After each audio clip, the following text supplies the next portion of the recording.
Rehistina mafen mirovana Iran irho.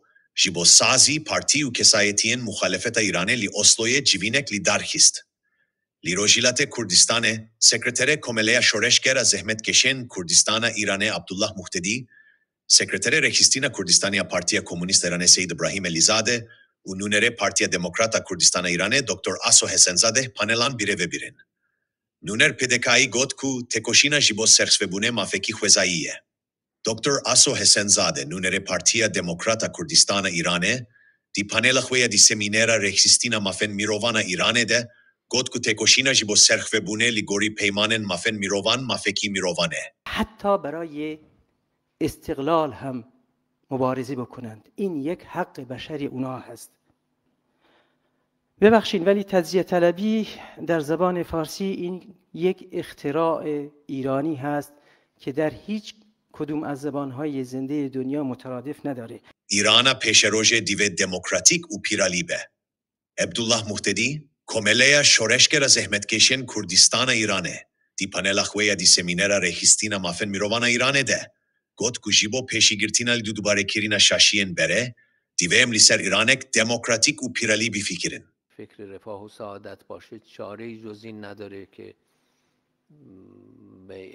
به یک ایران دموکراتیک متکثر فکر کنه و در این الیزاده دستریج امپریالیسم امریکی گفکچیدیش با پیشروژا ایران سید ابراهیم الیزاده سکرتر گشتی رهیستینا کردستان یا پارتیا کمونیستا ایرانه دی کنفرانس رهیستینا مافن میرووانا ایرانه ده لیسر خطر جدی یا امپریالیسم امریکیش با پیشروژا ایرانه اخیوی و او وکی گفکچیدی حسیبند.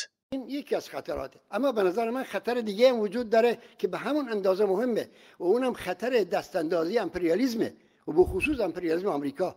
آیا میدونند که کمیته حقوق بشر و دیوان اروپایی حقوق بشر در قضایایی در ارتباط با لهستان، بوسنی هرزگوین، اسپانیا، ترکیه و الی آخر تصریح کرده که به شرط پرهیز از نفرت پراکنی و ترویج خشونت این احزاب و وجودشون یک ضرورت دموکراتیک برای مشارکت سیاسی هست و اینا این حق را دارند که نه تنها برای خودمختاری، برای فدرالیسم از این طریق چارچوب ساختاری موجود رو زیر سوال ببرند، بلکه حتی برای استقلال هم مبارزه بکنند. این یک حق بشری اونا هست.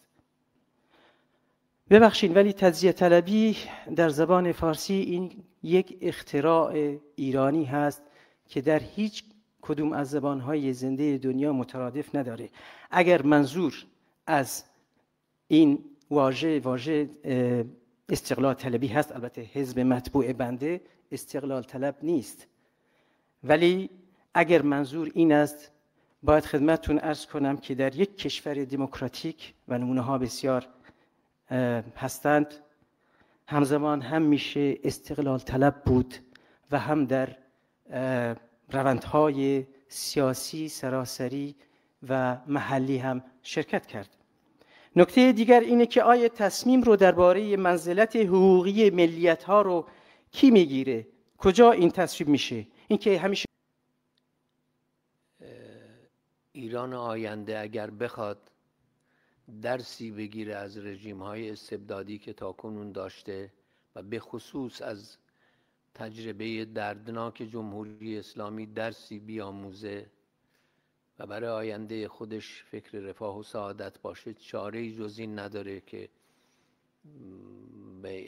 به یک ایران دموکراتیک متکثر فکر کنه و در این راه، در این مسیر البته دوره گذاری داریم که باید عدالت دوره انتقالی رو با استانداردهای امروزی جهان پیشرفته معاصر بایستی تطبیق بده، از انتقام جویی های کورکوران خودداری کنه، از اعدام های بی مورد جلوگیری کنه. من که اصلا معتقد به لغو مجازات اعدامم. باید تنوع و تکثر رو در کلیه وجوه اتنیکی، زبانی، فرهنگی، مذهبی، سیاسی و عقیدتی و جنسی و جنسیتی بپذیره. شما نگاه کنید این هم باز یک نظریه ایدئولوژیک نیست راجع به امپریالیسم. ما اصلا مخالفتمون با آمریکا از زاویه ناسیونالیستی، از زاویه ضدیت با خارجیانه نیست، از زاویه نگاه کردن به تجربه مستقیم مردم تو خود ایرانه. سال 32 جنبش ملی رو کسی فراموش نکرده. چه کسی مسیر جامعه، چه قدرتی مسیر جامعه ایران رو عوض کرد به این روزا انداخت که امروز شاهدیم. تو سال 57 چه کسی کنفرانس گوادلوپ سازمان داد، چه کسی هایزر رو به تهران فرستاد، چه کسی ارتش رو به بی‌طرفی کشوند، چه کسی از ترس اتحاد شوروی به سر کار اومدن یک رژیم ارتجاعی اسلامی رضایت داد، چون به هر حال با کوتاه‌بینیشون فکر می‌کردن این یکی بیشتر به نفعه.